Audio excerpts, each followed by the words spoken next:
Humans of the cardboard, welcome back to Just Nuts, guys. Today we are getting the final 5 cards for Supreme Darkness revealed here. I'm assuming these are going to be somewhat pack fillery, but who knows?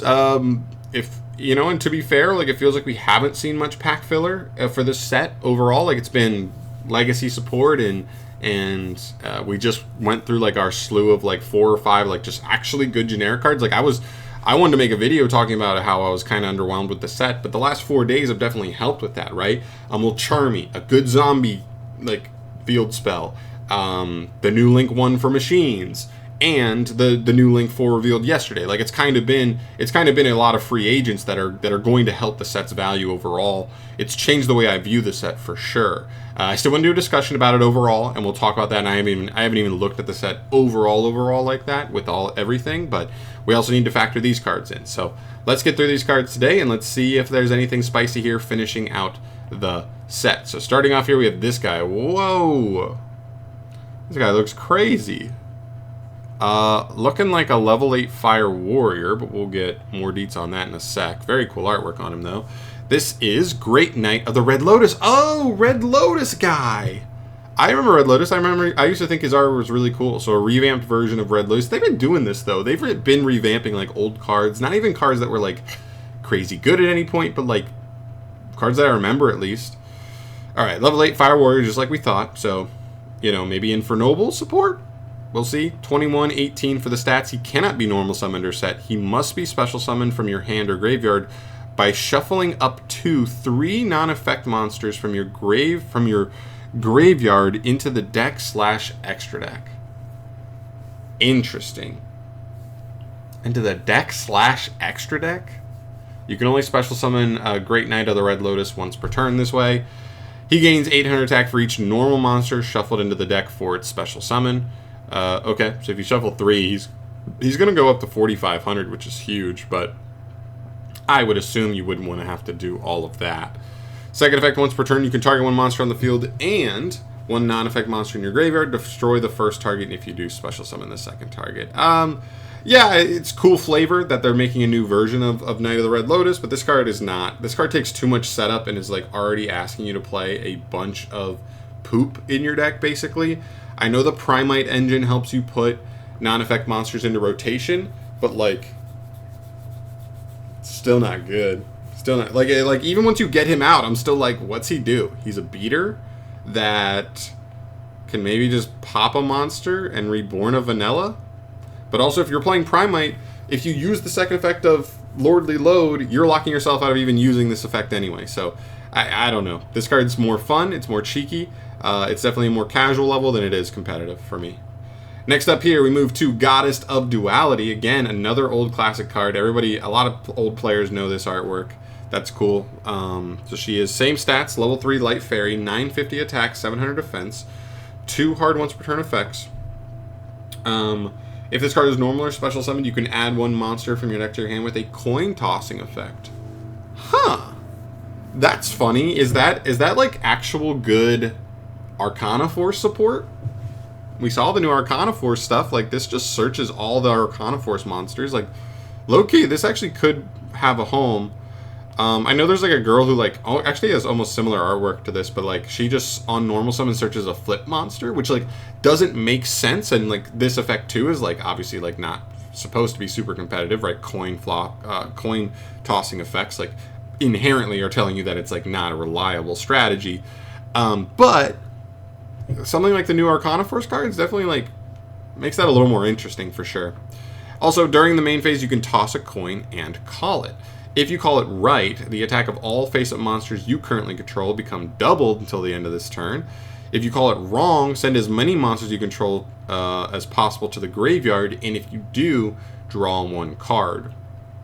That's also not the worst, right? Like, even if you call it wrong, you draw a card. You actually might want to call it wrong, like unironically.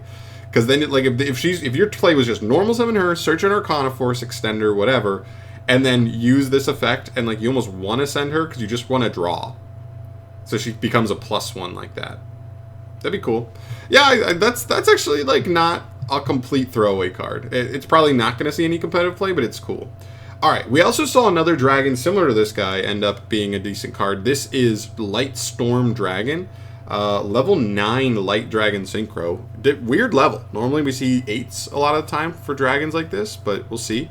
He is generic as a tuner. Oh, 27 3000 is good stats too. 1 tuner plus any 1 or more non-tuners, nice. And 2 hard once per turn effects. If this card is special summoned, you can target spell or trap cards on the field up to the number of normal monsters in your graveyard plus 1. Huh? Destroy them. So even if you have no normal monsters in grave, just on summon this pops a back row? That's funny. And if this card is destroyed by battle or card effect, you can target a spell or trap in your graveyard, set it, but it cannot be activated unless you control a normal monster. Interesting. Interesting card here, for sure. Now, like, maybe with the Primite engine coming around, maybe even in a synchro... Freaking cats, just going crazy. Maybe in a synchro strategy, if you can, like, use a vanilla with the Primite engine to, like, climb up into this. This is potentially popping 2 back row. And then if it's the Primite engine, you should be able to just, like, reborn the vanilla off of the Lordly Lode's second effect. Which means if this card, and then this card has to be destroyed. Like I don't love this card, but it's like, it's not a nothing card. It's definitely like a card that has like some stuff going on. I just don't think it's overall good enough for like the current, you know, space that we're in competitively. But it has some cool utility for sure for normal monster decks. Here next up we have a normal spell. This is Arco or Hudor. Okay, it's a normal spell card. You can only use one of its 2 effects once per turn, but not both. Target a monster in either graveyard. Destroy 1 water monster its owner controls, and if you do, special summon that target to that player's field in defense position. Okay. Target any monster in either graveyard. It has to destroy a water, so if your opponent doesn't have a water, you can't target their stuff. You can control a water. Destroy your water, reborn the one in grave. Okay. Doesn't negate the monster it summons either, so that's something. Second effect, if this card is in your graveyard, except the turn it was sent there, you can banish it to target a water in either graveyard. Destroy 1 monster its owner controls, and if you do special that target to its owner's field. This is another weird one. Like, I'm not totally sure how to feel about this. It seems like it does a whole lot of nothing. Yes, it can reborn something that maybe hadn't activated its effect that turn, yada yada, maybe a floodgate. But it's still weird, and it requires water monsters. It sounds like it's worded like a card that can hit both players, but like, can it really? It sounds like it's mainly just going to be you destroying your own waters to reborn something, and that's basically it. Hard to say. Also, here's the other guy. Looks cool. Looks cool. He looks more wind than he does light to me. Looks like he's starting like a gust of wind. I don't know. All right, and I think final card here we have is Double Wind. Oh, look at that. It's got the that's an awesome artwork. I love that. Look at that. It's got the Joker and the I guess that's Queen's Knight. I don't the new form of Queen's Knight, or the bigger form of them. I don't remember her name. All right, quick play spell. You can only activate 1 card with this card's name per turn. Target a level 5 or lower monster you control. You cannot special summon for the rest of the turn, except monsters with the same original type as that monster. Also, add 1 level 10 monster with that original type from your deck to your hand. Then you can discard 1 card, and if you do, special summon 1 monster with that type from your hand in defense position. Whoa! A lot going on with that. A lot.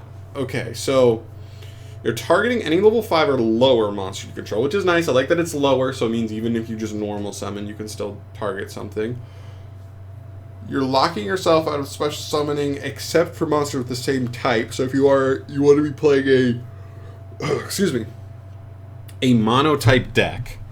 So, you know, do you just want to be, like, I'm thinking Yubel, right? All Fiends. I'm thinking Tenpai, all Dragons. Are there any good level 10 Dragons?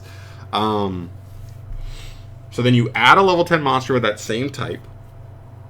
Then, if you want, after that, you can discard an additional card to special summon the monster you added, presumably, from your hand. So it's sort of like a roundabout e-telly for a level 10 monster that's the same type as a monster on your field. You have to discard, you have to target the monster on the field additionally, and you're going to lock yourself into that same monster type for the whole turn.